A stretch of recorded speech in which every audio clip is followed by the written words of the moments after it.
Hello बच्चों, welcome back to my channel. कैसे हैं आप सब लोग। आप लोग की पार्टनरशिप अकाउंट की क्लासेस चल रही थी जो क्लास 12 के बच्चे हैं। अगर आपका अकाउंटेंसी सब्जेक्ट है तो उसमें पार्टनरशिप बहुत ही मोस्ट इम्पॉर्टेंट आपका टॉपिक है। तो उससे या फर्स्ट चैप्टर ही आप लोग का पार्टनरशिप अकाउंट्स ही है। तो उसमें हम सबसे पहले जो फर्स्ट वीडियो में हमने पढ़ा था कि पार्टनरशिप होती क्या है, उसकी डिफिनेशंस को समझा था। साथ में उसकी क्या फीचर्स होते हैं, उन सब चीज़ों को हमने फर्स्ट वीडियो में समझा था।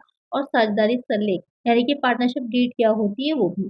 आज की वीडियो में उसके बारे में हम ये समझेंगे कि जो साझेदारी सल्लेख होता है, अगर वो नहीं बनाया गया है यानी कि मिसिंग है, बनाया ही नहीं गया है, आपस में समझौते किए गए, तो ऐसी स्थिति में साझेदारी के नियम क्या होते हैं। ये बहुत ही इंपॉर्टेंट है। इससे आपके जो शॉर्ट में क्वेश्चंस आते हैं, जो आपके एमसीक्यू क्वेश्चन बनते हैं, जो बहुविकल्पीय क्वेश्चन पूछे जाते हैं, वो यहाँ से डायरेक्ट आपके क्वेश्चन बनेंगे। वो सारे पॉइंट्स मैं आप लोग को बताऊंगी कि कौन-कौन से पॉइंट्स पर से क्वेश्चन आपके डायरेक्टली बनते हैं। तो आप अगर क्लास 12 में बोर्ड का एग्ज़ाम आपका होने वाला है, कि कब तक होगा, और या फिर अगर आप किसी कॉम्पिटिटिव एग्ज़ाम की तैयारी कर रहे हैं और ये वीडियो देख रहे हैं, तो दोनों के लिए ही वीडियो बहुत ही मोस्ट इम्पोर्टेंट रहने वाली है। इस सीरीज़ को मिस मत करिएगा। ये जो अकाउंटेंसी की क्लासेस आपकी आएँगी, बिज़नेस स्टडीज़ की भी आएँगी, इसको मिस मत करिएगा, बहुत ही इम्पोर्टेंट है।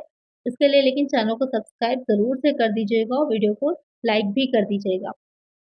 और अगर आपको इसकी पीडीएफ चाहिए है कि पीडीएफ फॉर्म में आप इसको चाह रहे हैं, तो इसके लिए जो मेरा टेलीग्राम चैनल है उसको ज्वाइन कर लीजिए।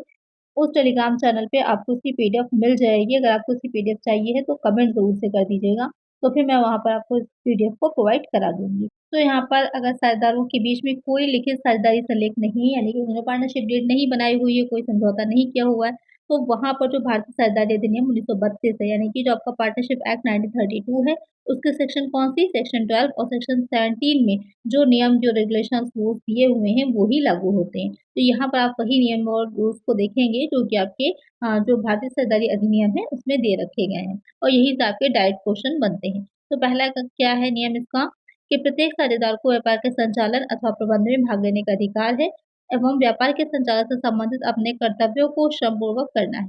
यानी कि अ, जैसे कि मैंने पहले ही आपको बताया था फर्स्ट वीडियो में ही कि एबीसी ये 3 पार्टनर हमेशा चलेंगे आपके लास्ट तक, तो इनको याद रखिएगा। तो यहाँ पर अगर ये 3 पार्टनर हैं ए, बी और सी, तो इन तीनों ने मिल कर के कोई साझेदारी कर रहे हैं, तो आप इन तीनों को ही पूरी तरह से फुली राइट होता है कि वो इसके मैनेजमेंट में साझेदारी के उसके संचालन में भाग ले सकते हैं, कोई उनको रोक नहीं सकता है। दूसरा हो जाएगा कि साझेदारों के मतभेद का निर्णय बहुमत से किया जाएगा, यानी कि आपस में कोई मतभेद होगा, तो जैसे यहाँ पर के 3 हैं साझेदार, तो तीनों का बहुमत होगा। जिस साइड भी ज़्यादा वोटिंग रहेगी या जिस साइड ज़्यादा लोग होंगे, जिस डिसीज़न के फ़ेवर में, वो ही लिया जाएगा। अब यहाँ पर एग्ज़ाम्पल के तौर पर मैंने एबीसी ही लिखा है, डी भी हो सकता है तो 4 हो जाएँगे यहाँ पर।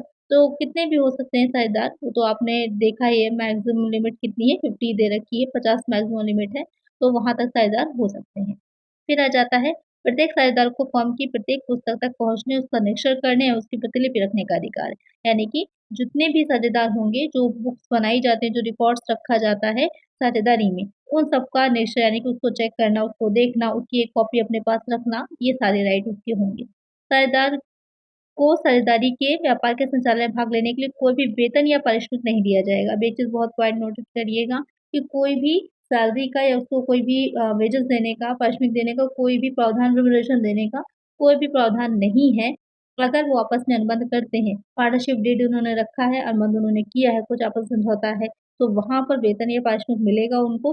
अभी आप आगे देखेंगे कि कितनी तरह से बनाया जाता है, जो पार्टनरशिप अकाउंट्स में जो बनते हैं, तो उनका पार्टनर का कैपिटल अकाउंट बनता है अपना, और साथ में 2 तरह से मेथड होते हैं, फ्लक्चुएट और जो फिक्स्ड वाला, तो उस पर डिपेंड करता है कि किस तरह का अकाउंट बनेगा।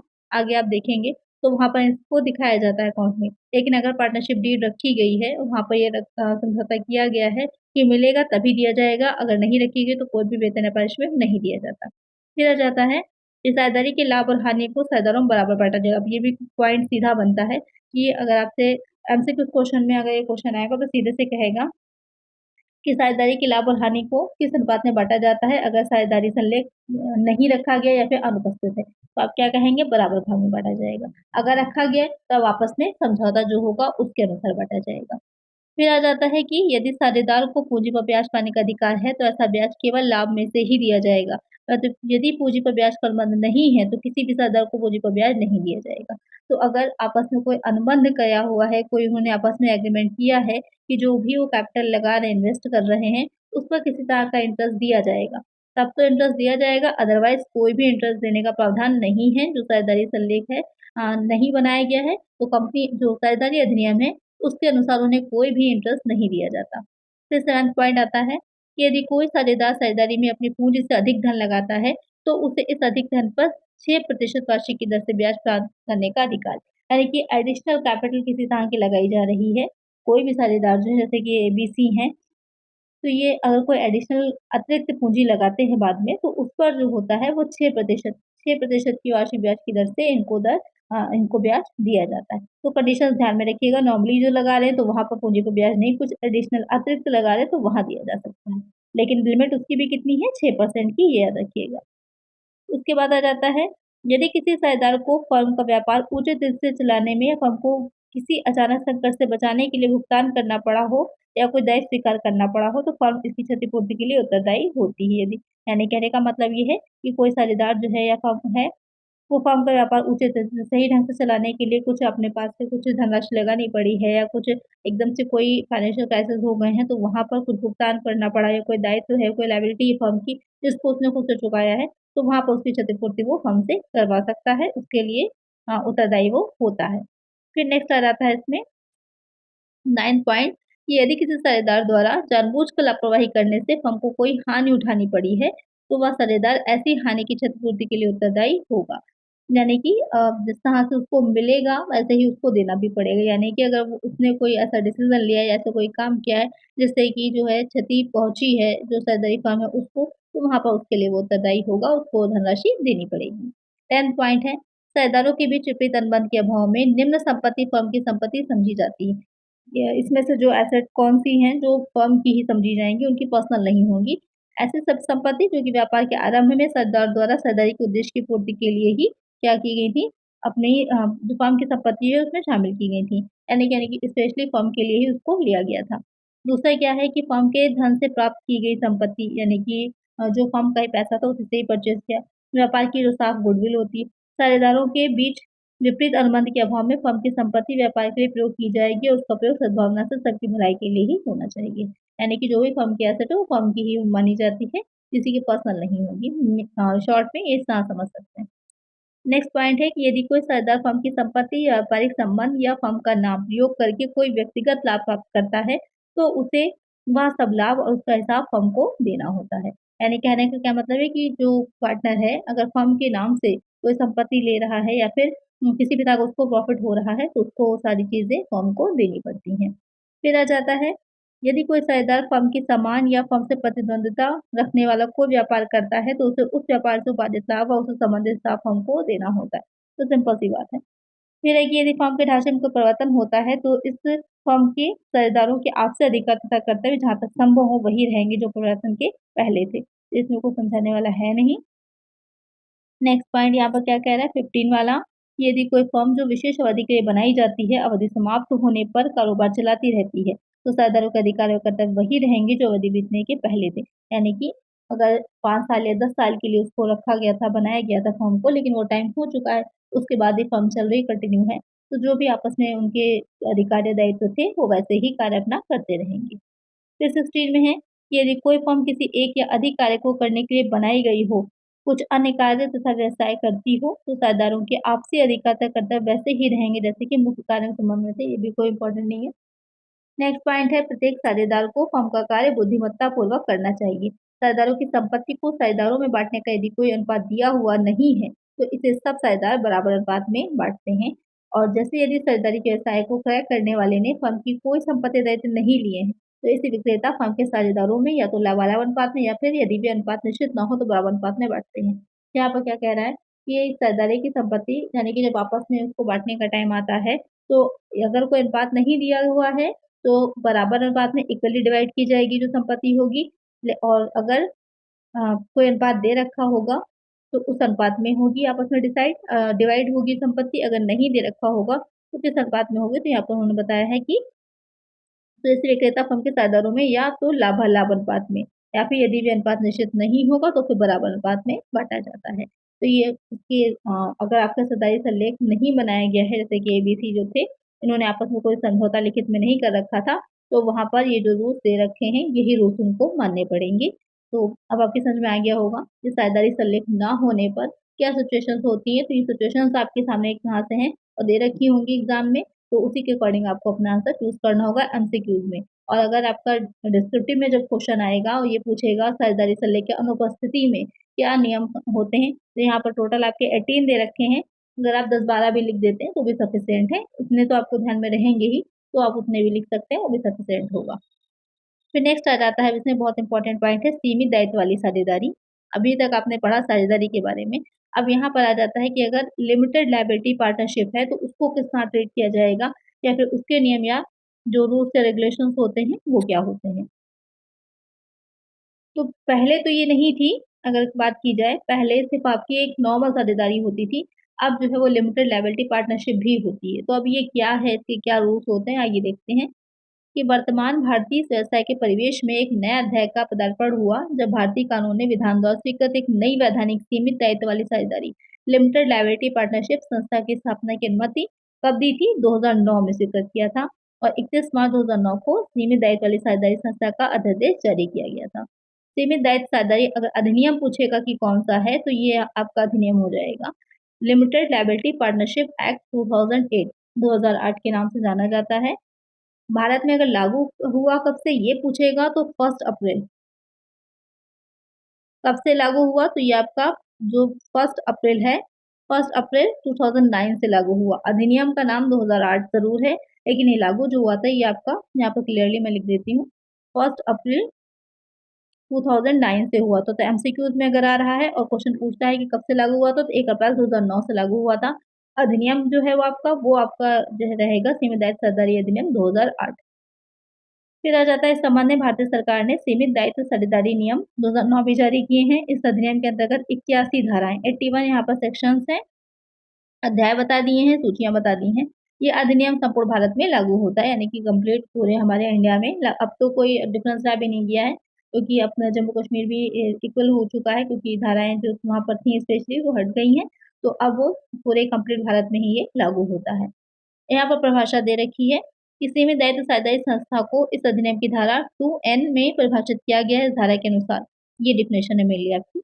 सीमित दायित्व साझेदारी से आशय ऐसी साझेदारी से है जो इस अधिनियम के अंतर्गत निर्मित व रजिस्टर की गई हो, यानी कुछ अलग से नहीं बताया, बस ये कह दिया है कि वो साझेदारी सीमित दायित्व साझेदारी मानी जाएगी जिसको कि इस अधिनियम के द्वारा रजिस्टर कराया जाएगा।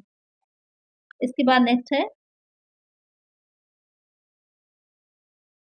इसके बारे में बताया हुआ है कि धारा जो है आपकी क्या बताती है कि सीमित दायित्व वाली साझेदारी से के साझेदारों के मध्य हुआ एक लिखित अनुबंध है। यहाँ पर एक चीज़ का ध्यान दीजिएगा, ये मौखिक नहीं होगा, ये लिखित होगा। जैसे कि साझेदारी में आपने देखा था पहले कि आपस में ओरल भी रिटन दोनों तरह से हो सकती थी, लेकिन ये वाली जो है वो लिखित ही होगी।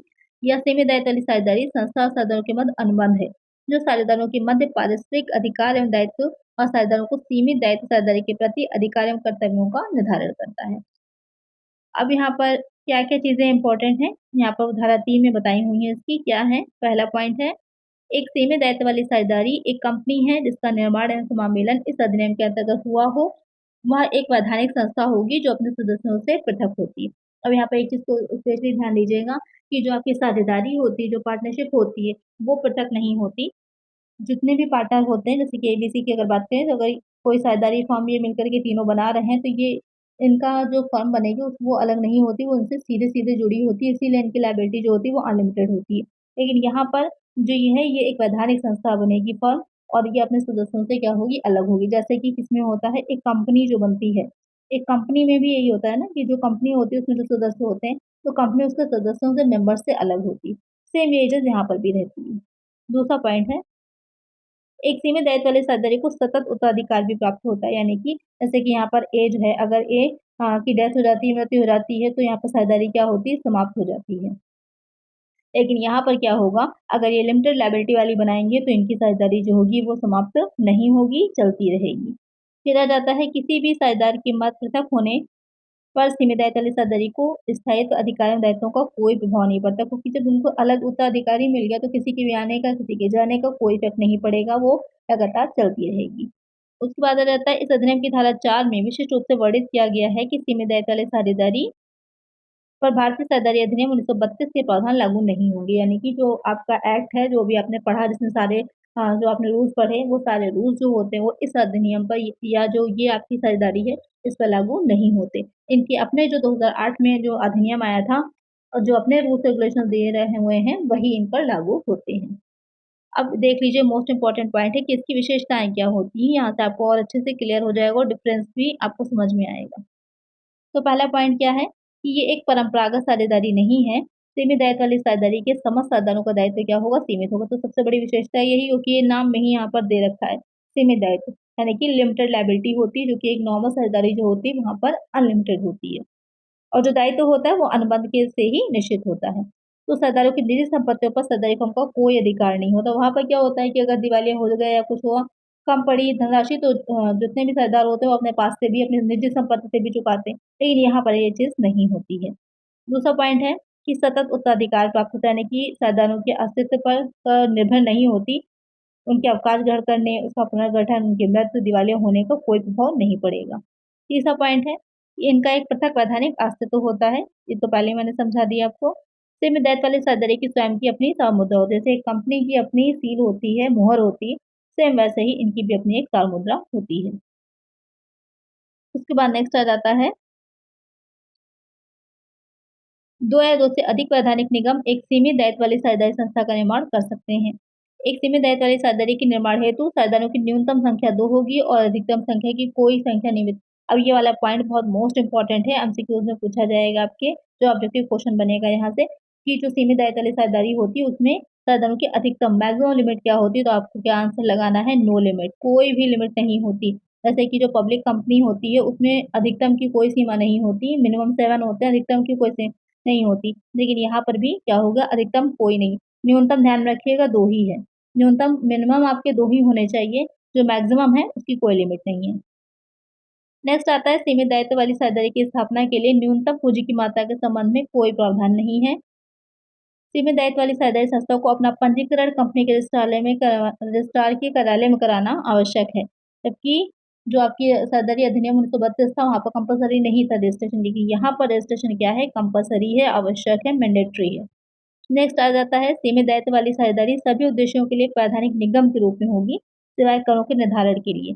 कर हेतु उसका निर्धारण साझेदारी फर्म के रूप में होगा। यानी कि ऐसे उसे एक वैधानिक निगम की तरह माना जाएगा, एक कॉर्पोरेट बॉडी की तरह ट्रीट किया जाएगा। लेकिन जब भी बात आएगी टैक्स देने की, तो टैक्स के टाइम पर उसको हम क्या मानेंगे? एक साझेदारी फर्म ही मानेंगे। तो जितने भी इसकी कैरेक्टरिस्टिक्स या फीचर्स मैंने बताए हैं, उनको बहुत अच्छे से लर्न करिएगा। ये क्वेश्चन मोस्ट इंपॉर्टेंट क्वेश्चन है कि सीमित दायित्व साझेदारी क्या होती है और उसकी विशेषताएँ क्या होती हैं। इस क्वेश्चन को बहुत अच्छे से याद करिएगा, ये आपका डिटेल में भी क्वेश्चन बनेगा। और अगर कॉम्पिटिटिव एग्ज़ाम से रिलेटेड हैं, तो यहाँ पर से जो पॉइंट मैंने बताए हैं, उन पॉइंट्स को बहुत अच्छे से नोट डाउन करिएगा, ये सारे इंपॉर्टेंट हैं। नेक्स्ट आ जाता है कि सीमित दायित्व वाली साझेदारी में कौन साझेदार हो सकता है? हू can become a partner in limited liability partnership? कौन पार्टनर बन सकता है? तो एक सीमित दायित्व वाली साझेदारी के निर्माण में जिन व्यक्तियों ने अपनी सहमति दी है, वे साझेदार कहलाते हैं। इस अधिनियम की धारा 5 के अनुसार कोई भी व्यक्ति या वैधानिक संस्था सीमित दायित्व वाली साझेदारी का साझेदार बन सकता है। एक चीज़ ध्यान दीजिएगा कि जो पार्टनरशिप होती है उसमें व्यक्ति होते हैं, यहाँ पर व्यक्ति या फिर कोई वैधानिक संस्था भी सीमित दायित्व वाली साझेदारी में ज्वाइन कर सकता है, साझेदार बन सकता है। एक पागल व्यक्ति, उन्मुक्त दिवालिया या कोई ऐसा व्यक्ति जिसने अपने आप को दिवालिया कराने हेतु आवेदन किया होगा, वो सिर्फ सदस्य नहीं बन पाएगा। तो जहाँ तक एक अवयस्क का सीमित दायित्व वाली साझेदारी फर्म में साझेदार बनने का प्रश्न है, तो इस प्रश्न संबंध में इस अधिनियम में कोई प्रावधान नहीं है। यानी कि इसमें कोई भी स्पेशली नहीं बताया गया कि कोई माइनर है, 18 वर्ष से कम 18 से कम उसकी जो आयु है, तो वहाँ पर क्या करना है? तो उसके लिए हम किसके पास चलते हैं? हम जाएँगे भारतीय अनुबंध अधिनियम जो है हमारा 1872, उसके पास जाते हैं। वहाँ पर बताया गया है कि जो एक अवयस्क होता है अनुबंध करने के लिए योग्य ही नहीं होता, क्योंकि साझेदारी भी क्या है? एक कॉन्ट्रैक्ट होता है, एक एग्रीमेंट है, एक अनुबंध है, तो वहाँ पर वो करने के योग्य ही नहीं है। इस कारण एक अवयस्क सीमित दायित्व वाली साझेदारी संस्था का सदस्य नहीं बन सकता है। तो ये चीज़ हमको कहाँ बताई गई है? ये हमको भारतीय अनुबंध अधिनियम इंडियन कॉन्ट्रैक्ट एक्ट 1872 में बताई गई है। इसको भी मैंने बहुत अच्छे से डिटेल में पढ़ाया हुआ है। तो उसमें ये बात बताई गई है। तो यहाँ पर जो इसका अपना अधिनियम है उसमें कुछ भी इसके बारे में नहीं कहा गया है। तो अब आपको समझ में आ गया होगा कि सीमित दायित्व सैलरी होती क्या है, उसकी विशेषताएं क्या होंगी और कौन व्यक्ति सरदार बन सकता है और कौन नहीं बन सकता। अब नेक्स्ट इसमें आ जाता है कि पार्टनरशिप अकाउंट, सरदारी खाते क्या होते हैं, कितने टाइप के होते हैं, क्या विधियां होती हैं, ये सारी चीजें अब इसका जो नेक्स्ट पार्ट आएगा उस पार्ट में मैं आप लोग को अच्छे से समझाऊंगी। तो इसके लिए चैनल को सब्सक्राइब जरूर से कर दीजिएगा और ये प्लेलिस्ट अलग से बनी होगी। तो इस प्लेलिस्ट में ही आपकी सारी वीडियोस ऐड होती चली जाएंगी। लिंक आपको कहाँ मिलेगा, इस वीडियो के डिस्क्रिप्शन बॉक्स में मिल जाएगा इस प्लेलिस्ट का लिंक। तो वहाँ पर बाकी जितनी भी वीडियोस इस पर आएंगी वो सभी इसी में इंक्लूड होती चली जाएंगी। तो आज की वीडियो में इतना ही। आई होप आपको अच्छे से टॉपिक समझ में आ गया होगा। अगर वीडियो अच्छी लगी, टॉपिक समझ में आया तो लाइक ज़रूर से करिएगा। चैनल पर नया सब्सक्राइब कर लीजिएगा और फिर सब वीडियो को शेयर भी करिएगा। और टेलीग्राम चैनल को भी ज्वाइन कर लीजिएगा अगर आपको पीडीएफ इसकी चाहिए है तो। चलिए मिलते हैं नेक्स्ट वीडियो में। Thank you.